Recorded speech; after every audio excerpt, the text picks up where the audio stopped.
When will mortgage rates go back to 2.5% or 3% so you can get a really cheap loan for a home? That matters a lot to people, especially here in the Vancouver, Washington, and Portland area, where homes are expensive and interest rate help sounds really beneficial.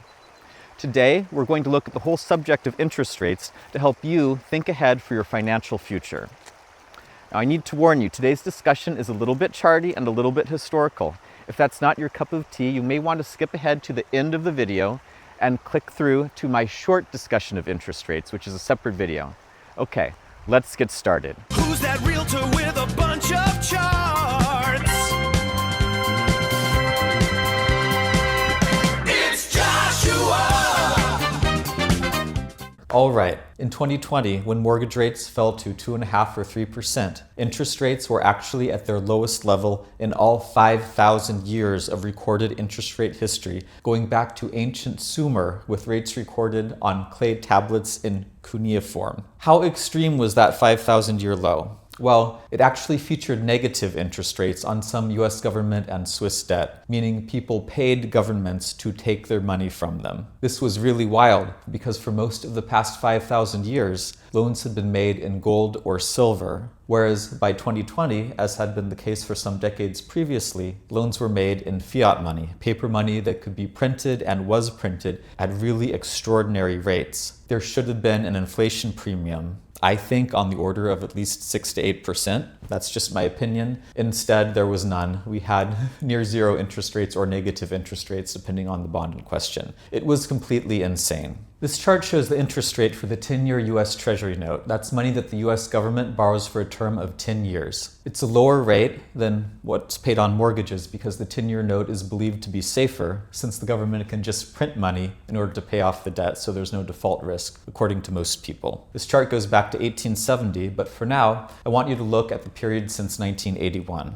You may notice interest rates fell for 39 years, from 1981 to 2020, and then had this rather dramatic rise that sure looks to me like a break of the 39-year downtrend. Would it be surprising if that 39-year downtrend is over and a new uptrend has begun? I don't think so, because the low we had in 2020 was that insane, and because looking at the previous history on this chart, interest rates had tended to trend for periods of 20 to 40 years. Nowhere on the previous portions of this chart is there an uptrend or downtrend that lasted much longer than 40 years. So on that basis, I would say that the decline from 1981 to 2020 was very much ripe for a reversal at the very extreme nadir that it reached in 2020. It's a funny thing too. If you were to go back another century or two, you would see that interest rates have followed a pattern where there has been a bottom roughly every 45 to 75 years. It's been pretty regular. It's called the Kondratiev cycle because the Russian economist Nikolai Kondratiev discovered it while studying the history of commodity prices. And it may actually go back thousands of years. In ancient Hebrew civilization, every 50th year was the year of Jubilee, when all debts were forgiven, debt slaves were freed, and lands were returned to the families that owned them previously, which allowed the old debt cycle to end and a new debt cycle to begin. So there's a very good history for debt cycles to last 45 to 75 years, which in turn very much fits a pattern where interest rate trends last 20 to 40 years. So that's something to keep in mind. Based on this history, how long might interest rates rise if a new uptrend in fact did begin in the year 2020? Well, if we were to have a 20 to 40 year rise in interest rates from 2020, that would mean another 14 to 34 years of rising interest rates. How high might interest rates go? In 1920, the 10-year US Treasury note interest rate peaked out just above 5%. That was on a gold standard. At the previous peak during the US Civil War, it topped out substantially higher. That was a time when the dollar was not convertible to gold, but when there was a fairly high likelihood that it would become convertible again, which it did. In 1981,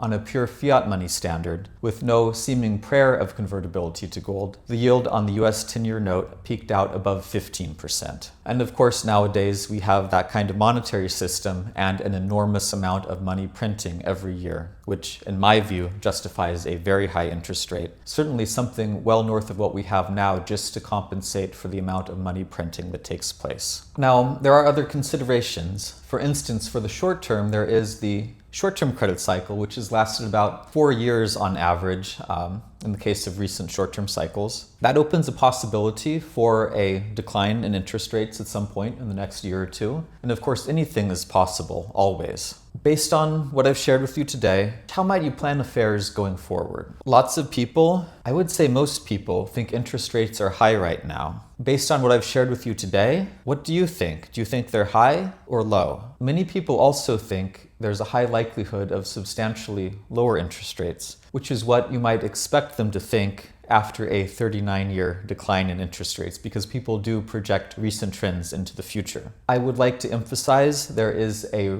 very reasonable chance that sometime in the next couple of years, interest rates will be lower than they are today. I would also like to point out that if we do get lower interest rates at some time in the next year or two, someone who has taken out a loan at today's mortgage rates may be able to refinance at a more favorable price.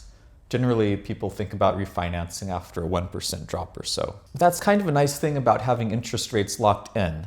If interest rates fall, a person can refinance. If they instead rise, a person is set and taken care of and in a very favorable position. I'd also like to comment on the prospect of rising interest rates for another decade or two, and of much, much higher rates, like in the teens perhaps at some point down the road. Would that be a horrible thing? I don't think so.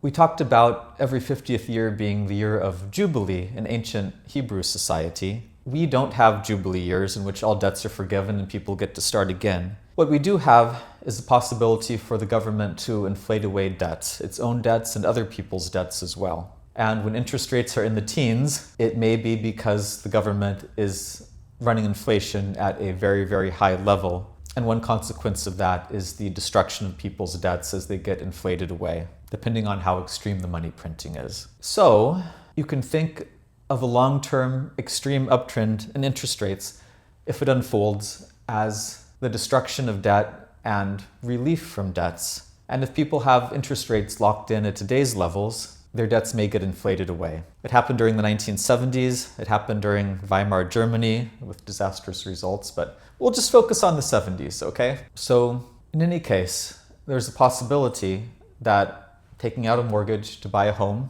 in today's environment gives one a chance to keep an asset and watch debts get inflated away over the next decade or 2 or 3. It is a possibility. I don't know. It is not financial advice, but based on what I've shared with you, I want you to have it in mind. I'm Joshua Hansen, your go-to real estate guy who as long ago as 2009 was trading treasury bond futures professionally, and I'm looking out for you.